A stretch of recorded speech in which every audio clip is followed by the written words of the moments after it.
বাড়ির অনেক পুরনো একটি লক্ষ্মী ঠাকুরকে নতুন রূপ দেওয়ার চেষ্টা করলাম। আমার সাথে আমার বিড়ালটাও চলে এসেছে। কি আমরা দুজন মিলে শুরু করব তো?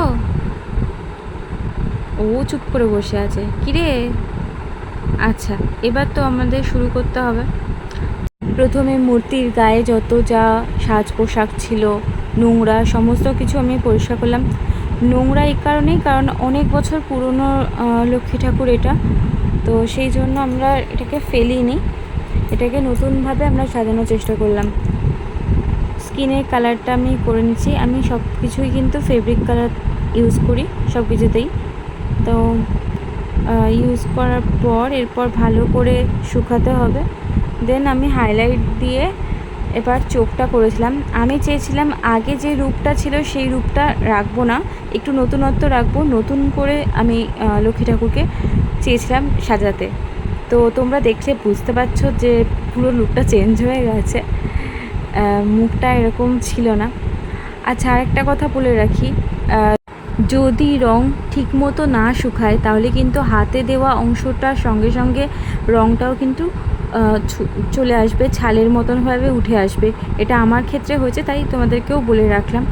যাই হোক, কোনো অসুবিধা নেই, কারণ ওই জায়গাগুলো ঢাকা থাকবে বলে আমি আর কোনো কিছু করিনি। তো আগে ঠাকুরের যেই কাপড়গুলো পরানো ছিল সেই কাপড়গুলোই নতুন করে আমি পরাচ্ছি, কিন্তু ওটা আমি ভালো করে ধুয়ে মুছে পরিষ্কার করে করেছি। এরপর নতুনত্ব লুক দেওয়ার জন্য আমি একটা কাগজ নিয়ে কাঁচি নিয়ে শুরু হয়ে গেছি। তো কাগজ পেন্সিলের সাহায্যে আমি একটা মুকুট তৈরি করছি, নিজের মতন একটা ডিজাইন দিয়েছি। এরপর ফেব্রিক কালার ইউজ করে কালার করে দেন আমি কাটিং করে নিয়েছি। একটা টোপরের মতন একটা লুক হয়ে গেছে, দেখতে খুবই সুন্দর লাগছে। সেম প্রসেসে আমি কানেও আমি করেছি, যেগুলো ঠাকুর যারা তৈরি করে তাদের যেরকমভাবে লাগানো থাকে না, আমিও ঠিক সেই প্রসেসেই আমি করতে চেয়েছি, সেরকম যেন লুকটা লাগে। তাহলে আগের রূপটা থেকে পুরো আলাদা একটা রূপ তৈরি হবে, সেই কারণে আমি এটা তৈরি করা। খুবই ইজি, খুবই মানে এটা আর কোনো কিছু বলার নেই। আর বাকি যেই কালোগুলো আমি ব্ল্যাক পেন দিয়ে, ব্ল্যাক জেল পেন দিয়েই করেছি। বাকি যেগুলো করেছি ওগুলোও যেহেতু সেম প্রসেসে হয়েছে, তাই ওগুলো আর ভিডিও করা হয়নি। তো এই যে এরকম দেখছো কাটিং করে নিয়েছি।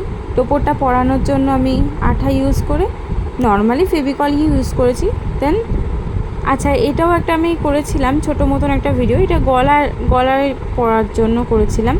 আর আমি হাইলাইট কালারগুলো ব্যবহার করেছি যাতে সুন্দর দেখতে লাগে, মানুষের চোখে পড়ে।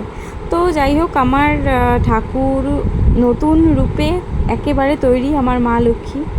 তো তোমরা বলো দেখে কেমন লাগছে। আমার তো ভীষণ ভালো লাগছে, কারণ আমি এই রূপে তো দেখিনি তাকে। অনেক বছর ধরে যে রূপে ছিল সেই রূপে কিন্তু এখন নেই, পুরোটাই নতুনত্ব।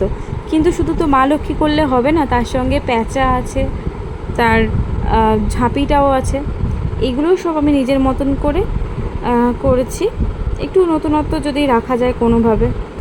ঝাঁপির কালারটা যেহেতু একটু তামাটে তামাটে হয়, তো সেই কারণে আমি এরকম ধরনেরই একটা সেরকম কোনো কিছুই করিনি। আর এটার উপরে একটা গ্লিটার দিয়ে দিয়েছি যাতে চকচকে করে জিনিসটা।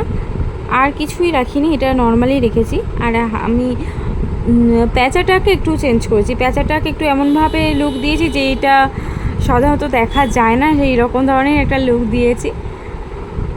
দেখো তোমরা, আমি সাদা, অ্যাশ এবং ব্ল্যাক কালারই ইউজ করেছি, আর একটু লালও ইউজ করেছি। প্যাঁচার সঙ্গে, প্যাঁচার নিচে আমাদের একটা শঙ্খও আছে। তো সব কিছু যখন সাজাচ্ছি, প্যাঁচাটাকেও কেন সাজাবো না, তো সেই কারণে প্যাঁচাটাকেও অন্য লুক করেছি। তো সর্বশেষে আমাদের এটা কমপ্লিট হয়েছে। এগুলো খুব ধৈর্যের কাজ, সুতরাং তাড়াহুড়া করে কিন্তু হবে না।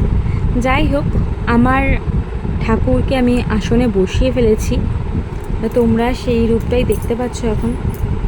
আমার সিংহাসনে আরও অনেক ঠাকুর আছে, তার মাঝে মা লক্ষ্মীর ছবিও আছে, আবার মা লক্ষ্মীর মূর্তিটাও আমি বসিয়েছি। কত সুন্দর দেখাচ্ছে, কতটা ক্লিয়ার আসছে আমি বুঝতে পারছি না, বাট সামনাসামনি তোমরা না দেখলে জিনিসটা বুঝতে পারবে না। এতটাই মিষ্টি লাগছে মুখটা, পুরো আগের রূপটার থেকে পুরোপুরি চেঞ্জ লাগছে এবং ভীষণই সুন্দর লাগছে। বাড়িতে এরকম অনেক জিনিসই থাকে যেগুলো এখন আর প্রয়োজন হচ্ছে না বা রং উঠে গেছে, সেগুলিকে যদি একটু নতুন রূপ যদি দেওয়া যায়, তারপরে যদি ওটা সুন্দর করে সাজিয়ে রাখা যায়, তাহলে না এত সুন্দর দেখতে লাগবে তোমরা নিজেরাও কল্পনা করতে পারছো না। সুতরাং যদি কোনো কিছু এরকম থেকে থাকে, জিনিসপত্র ফেলে দিতে চাইছে কেউ বা প্রয়োজন নয়, হয়তো নেই এখন, তো সেগুলো দিয়ে কিন্তু নতুনভাবে নতুন কিছু করতে পারে।